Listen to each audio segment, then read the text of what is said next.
Hello and welcome to DSR Daily. I'm David Rothkopf. I'm joined by Riley Fessler. How are you, Riley? Great. It's rainy today, and I Great. love the rain.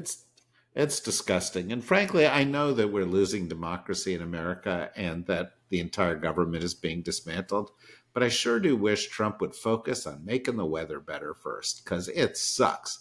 He, of course, is where it's sunny and warm all the time, as we will get to in a moment. But first, we have to greet Minna Stein. How are you, Minna? Make weather great again. You heard it here Nice. first. Nice. There's a mug for you. We should be out there. We should be out there supporting. All right. Riley, do you have three stories or does Min have three I've stories? got three. Yeah, okay. Well, that means you start first. The That is how the show works, yes. Well, yeah, okay. I'm catching on. Give me a credit. Okay. Yeah, okay. Go ahead. Well, start to a story you alluded to. President Trump received an elaborate welcome in Saudi Arabia at the start of a 4-day tour through the Gulf, highlighting his close relationship with Crown Prince Mohammed bin Salman. Accompanied by top officials and major U.S. business leaders such as Elon Musk, Trump is aiming to secure over $1 trillion in deals focused on energy, arms, and artificial intelligence. The trip has drawn attention due to its overlap with the Trump family's financial interests in the region and a controversial Qatari gift of a luxury jet. Critics, including Senator Chuck Schumer, are raising concerns about ethics and transparency surrounding the president's dealings during the visit. Yeah, I mean, look, I don't think people should be giving the president a luxury jet. I actually think in the Constitution, in the emoluments clause, it would have mentioned luxury jets if, frankly, they had luxury jets when they were writing the Constitution, because $400 million gifts do create the appearance of impropriety. Having said that, the whole system's pretty corrupt, right? I mean, Minna, I know you're very innocent, but you know that, right? I mean, every president gets to be president and then leaves office and gets $10 million book deals and $650,000 an appearance speaking deals and ends up on a lot of boards. And a lot of the people who are giving him that money are people that he encountered along the way. And it was kind of, you scratch my back, I'll scratch yours. And they're giving money, and you can't run for president unless you get $100 billion or whatever the fuck you need, $100 billion. And so, the system in Washington, D.C. is awash in money, and that's a corrupting influence, however it lands on a political leader. We should fix it. But every time somebody tries to fix campaign finance, it dies because it's the third rail, because every politician needs the finance in order to run. So they don't want to spoil the system. And the Supreme Court, obviously with Citizens United, has, said, people should be able to give as much money as they want. Companies should be able to give as much money as they want, because money is speech and people are entitled to have all that speech, although it does mean that people with more money have more speech, which is corrupt in and of itself. Yeah, I think we should be talking about all this, but let's talk about all of it, okay? Let's talk about the fact that you can't be president without going to a bunch of really rich people and getting their money. Because what happens is they then start telling you to do stuff. And look at the budget that was submitted, yesterday. In there, it says, there's a little thing. There will be no state may regulate AI for the next 10 years. Well, do you think Trump thought of that? Where did that come from? And the same is true with regulations on climate, regulations on finance, regulations on other kinds of things, which is, part of our system. So absolutely, shout about the jet, shout about whatever you want, shout about the crypto deals, shout about it all. But that's, you could eliminate all of those and the system would still be pretty darn stinking of money. Minna? A Bitcoin mining company co-founded by Eric Trump and backed by Donald Trump Jr. will go public this year through a merger with Griffin Digital Mining, positioning the firm, American Bitcoin, for a NASDAQ listing. The company aims to mine Bitcoin below market costs and become a major player in crypto accumulation, despite concerns over the environmental impact of energy-intensive mining operations. The Trump Well, family's also the concerns that Bitcoin is complete bullshit ripoff. That I mean, it's fake money that rich people trade in order to benefit them because they think they can get out of it before everybody else realizes it's fake, right? Isn't that what it is, Minna? I mean, you're sounds doing right the to story. me. Yeah, it sounds right to me. Riley probably is Bitcoin mining even as we speak. I had to as we were speaking, I Googled what the hell Bitcoin mining even means because it sounds like bullshit. It's one of those terms I've heard before, but I'm like, what is that? What even does Bitcoin mining look like? And what did you find? What did you find out? Miners' computers, called nodes, collect and bundle individual transactions from the past 10 minutes, the fixed block of time of Bitcoin, into blocks. The computers then compete to solve a complex cryptographic puzzle to be the first to validate the new block for the blockchain. I still don't really get what that means, to be honest with you. Yeah, well, the key in all of this is not Bitcoin is bullshit, although Bitcoin is bullshit. Okay, the key in all of this is the sons of the president are going public with a company, even as the president, because of all the people around him, is promoting Bitcoin and cutting back on regulations on Bitcoin. And when it goes public, people from all over the world can pump money into the company and it'll benefit the Trump family. And, that might not have been a big deal if, in fact, Trump, the president, was not involved in the finances of his companies, but he is. And the kids were not out there traveling around with the president, pumping these things up, but they are. So it just becomes one of many ways, and there are a lot. From buying hats to the jet plane and other kinds of things. This is one of many ways that you can help Trump monetize the presidency. And it's amazing because he hasn't gotten any legislation passed. And a lot of the stuff that Elon and the others have been trying to do through Doge or other initiatives in the government just haven't really gotten anywhere. But in terms of monetizing the presidency, they're doing real well. They've really accomplished a lot.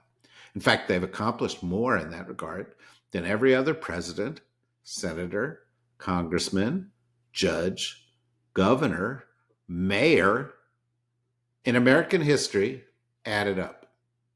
That is a Trumpian accomplishment, and I would give them a standing ovation.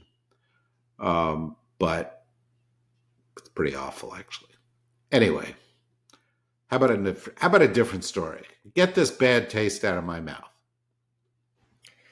President Trump has granted expedited refugee status to 59 white South Africans, citing racial discrimination. That doesn't help me. And alleged genocide against white farmers, a claim widely discredited by experts and denied by the South African government. The move has drawn sharp criticism for racial bias, as the Trump administration has otherwise halted refugee admissions, leaving thousands, many from war zones, in limbo.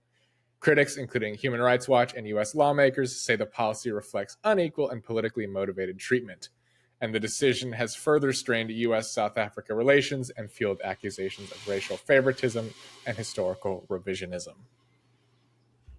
Yeah, this is a bad one.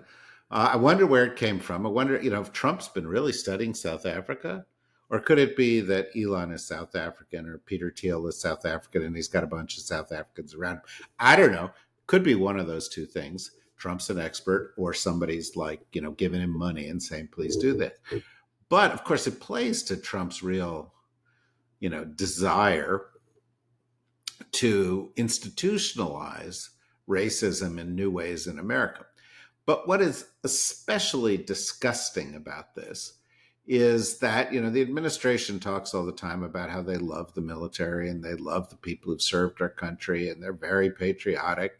And then, they do things, they, gut the Veterans Administration and they fire generals because they happen to be women or people of color, and they treat the people in the military as if they don't matter and put in people in charge of the military who actually have no experience and are tweeting out things that or texting things that actually put military lives at risk. But in addition to all of that, hidden in this story is the fact that they are now making it harder for people who were in Afghanistan helping the U.S. military with our 20-year war there, keeping them alive, serving them, who've tried to come to this country. They're thinking of kicking a bunch of them out. They're kicking out the people that we said, help us, we'll take care of you. And they're kicking them out. In addition to that, a Trump official yesterday said, well, we want to promote immigration from people who can fit in to our society. What did he mean there? You mean white people? White people who Elon likes? Racists who come from an apartheid tradition? I don't know. I think he could have meant all those things. But what he definitely meant was, we don't want brown people. We don't want black people. We don't want people who speak languages we don't like coming into this country. Even though, just go to his point about fitting in. We are a country full of people from everywhere in the world. So more than any other country in the world, people from anywhere could actually find a place to fit in here, and that's our strength. They're trying to destroy that strength. But actually, even more than that, you have to understand that this is driven by the fact that according to the U.S. Census Bureau, by the year 2043, America will be what is called a minority-majority country. In other words, groups that were once thought of as minority groups will be the majority, which is to say people of color, and the white group that thought it was the majority and is entitled to special role in this society will be in the minority.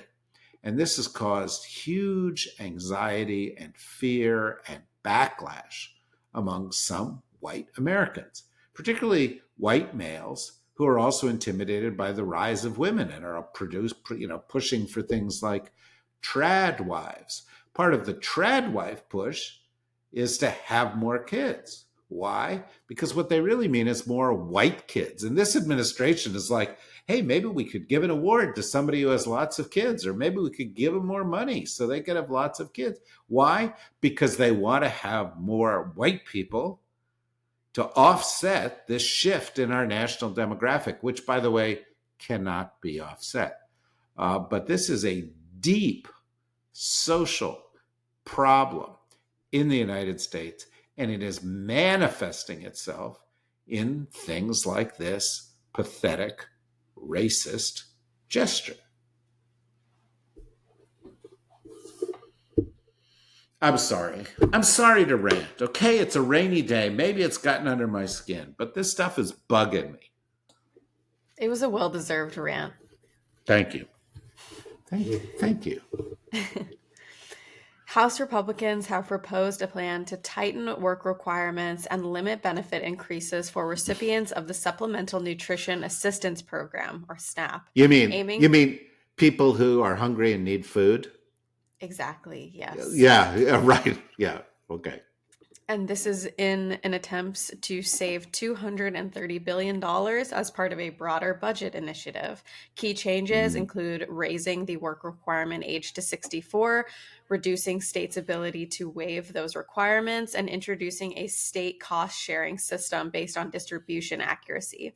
Democrats argue the proposed overhaul could jeopardize the passage of this year's farm spending package, affecting over 41 million Americans who rely on SNAP. Wait a minute.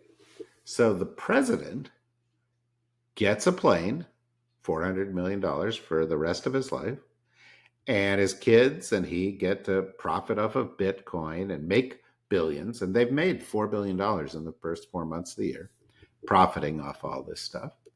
And his buddies are going to make more and more money because they're going to extend the tax cut. And part of this bill is a $4 trillion increase in the debt ceiling in order to accommodate the debt that's going to be built up as a result of extending the tax cut. But if you're unfortunate in our society and for some reason out of work, don't have money, and are unable to feed yourself, and you're 64 years old, you're going to have to work to get this food. We're not going to take care of you like other societies do. We're going to push this work requirement up. It also, elsewhere in these bills, they, are, expanding the window where people have got to go and work for this money. Why do they have to do this? Do they have to do this because it'll make them better people? No. They have to do this to create a little more economic room to give more money to the richest Americans. Trump gets a plane, your daughter gets 2 dolls, 5 pencils. The poor people down the street don't get enough to eat, have to work for what little support they get from the government. Elsewhere in this budget, 17 million people will end up losing, according to estimates, their Medicaid coverage. Poor people who need care are going to get bumped. So Elon can keep another $1 billion. Okay? Poor Afghans who tried to protect Americans are going to get kicked out of the country. So Elon's racist bros and buddies can come into the country. That's what everything is about here. At the Library of Congress, the woman of color who was in charge of the Library of Congress got fired and is being replaced on an interim basis by one of Trump's lawyers who knows nothing about the Library of Congress. Why? Well, there's some files and things in the Library of Congress they want to have access to, and they don't want that to be in control of people who are not totally loyal to them. That's where we are, folks, and it's happening every day. You're probably not going, gee, I wonder who's in charge of the Library of Congress. But there's a reason they're doing these kind of things, and it's not good. Okay, you guys have failed at lifting my spirits on this rainy day. Riley, you've got one more chance. It'll be a familiar name. President Trump signed an executive order giving drug makers 30 days to voluntarily lower U.S. prescription drug prices or face future regulations tying prices to those in other countries. But wait, what are those regulations? And how does he do that legally? Because that's the big part of the deal, right? He's going to do this and give us all this stuff, and that's great, and we should all be grateful and light a candle in front of the little altar that we've got to our president in each of our homes. But just explain to me, Riley, because you can Google this stuff.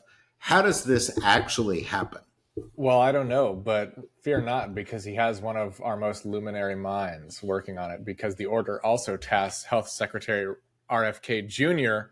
with negotiating new prices. You mean the guy who went swimming in shit with his grandchildren this weekend? Yeah,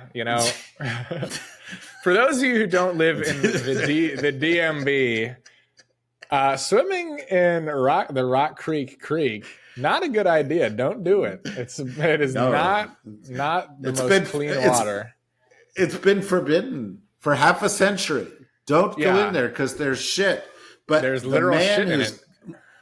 Yeah, the man who's going to make America healthy, Mr. Brainworm, is going to be in charge of this thing, which sounds like a great deal, except it does not contain one viable idea for how to make it work.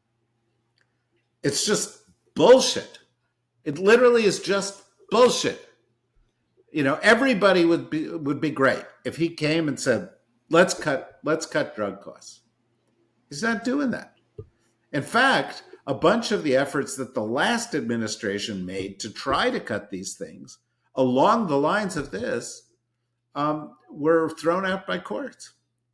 Nobody knows how to do it. They should do it. They could pass a law and they could say, you can't charge more for drugs in the United States than you charge overseas, or we will supplement the cost of these things, or they could do something.